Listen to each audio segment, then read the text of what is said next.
Vikings versus Buccaneers. I predicted that the Buccaneers would win. I thought they had the bye week. Brady's amazing after the bye week. Bruce Arians was going to make the right adjustments.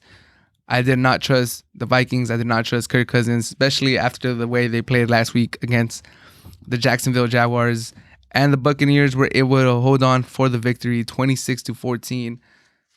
The game started off with the Vikings starting off hot, took the lead, missed extra point, and then they had a couple chances to extend the lead, couldn't get it done. Dan Bailey missed 3 field goals in the game and an extra point. I think that was the key to the game. The Vikings started off pretty good, but they couldn't build on their lead. They couldn't capitalize on the momentum that they had at the beginning of the game.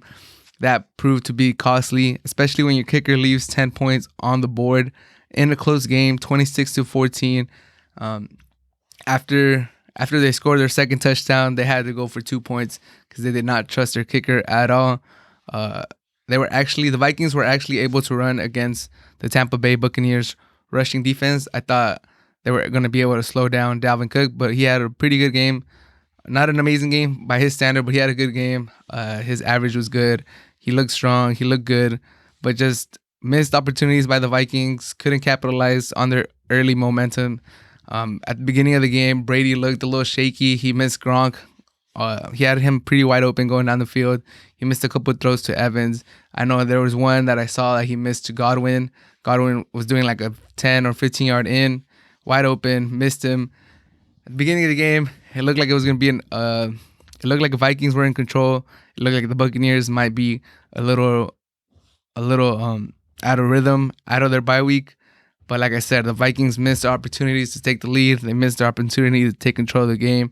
If they would have scored another touchdown when it was 6-0, they would have pushed that lead to 14-0 and really put the Buccaneers out of their game plan. I think it would have gone a whole different way. But the Buccaneers were able to stay at it. Brady missed a couple deep throws, and then he was able to hit one to Miller, and they just held on. The Buccaneers held on. This was a must-win. This was a must-win game for the Buccaneers. If they would have lost after the bye week to the Minnesota Vikings, who were one spot behind them in the wild card positioning, it would have been terrible. The media would have killed them. Questions would have been asked, but they were able to hold on. Their defensive line had 6 sacks on the day, really sacked Kirk Cousins when they needed him the most. When the game was 14-23, the Vikings had a goal-to-goal situation. There was still enough time on the clock where they could make a comeback, and Kirk Cousins takes back-to-back sacks, pushes them all the way back to like the 25 or the 30-yard line, and then Dan Bailey misses another field goal, and that was pretty much it. Buccaneers get another field goal, extend the lead a two-possession game, or extend it to 2-touchdown lead, and after that, it was done. Vikings couldn't get anything going. I think the Tampa Bay Buccaneers did a good job on Thielen. They did a good job on Jefferson. Cook got his yards, but like I said, the Vikings, if they're gonna lament this game because they had some opportunities at the beginning of the game to really take a commanding lead, really put the Tampa Bay Buccaneers in a tough position, make them throw their game script away, but they weren't able to capitalize. Dan Bailey. Kickers continue to be a problem for the Minnesota Vikings. They can't seem to find a solid kicker. It seems like every season the Vikings are always in the market for a kicker. We're always talking about their kickers, and this season is another season where the Vikings can't find a quality kicker. So I think they really need to address that. I think the Vikings, this loss this is kind of it for the Vikings, especially because the Cardinals won, and the Vikings have a tough schedule still remaining, or a relatively tough schedule. The Vikings have the Bears, the Saints, and the Lions. I think they need to win out to have a chance. And the Bears just won today. Bears look pretty good since they've put Mitch Trubisky back. It's crazy to say, but Mitch Trubisky's actually been playing pretty solid. So that's going to be a tough game for the Vikings. And then they play the Saints with Drew Brees. Should be back by then. Saints just lost to the Eagles today. So you never know in the NFL any given Sunday. But it's going to be tough for them to run the table. And then they're going to need results. So we'll see how they finish. But missed opportunity by the Vikings today. Like I said, they had chances in the beginning of the game to really put the Buccaneers in a tough spot. Unable to capitalize. More kicker problems. And that's it. That might be the season for the Vikings. They missed a golden opportunity. They would have won this game. They would have been tied with the Buccaneers, 7-6. they would have had the tiebreaker against the Buccaneers, head-to-head tiebreaker.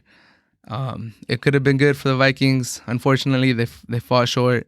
They should still hold their head high for the comeback they made this season. I had them out after like week 5 or 6 when they were like 1-4, and for them to still be in a position to fight for a playoff spot going into week 15, nothing to hold your head down.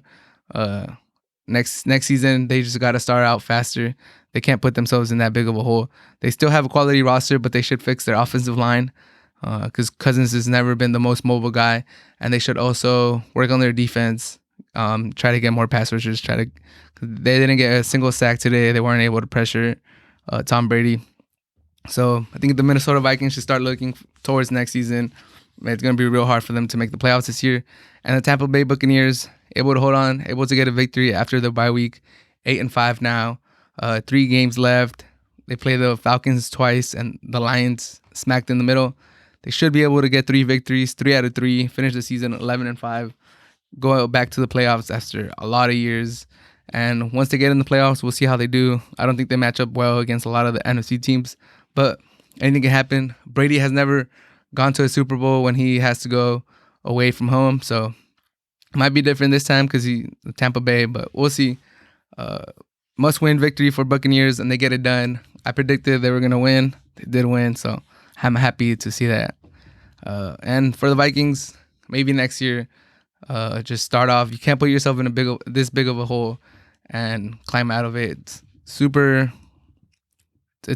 a tough spot to put yourself in, and just next year, fix the line, fix that defense, and you guys will have a shot.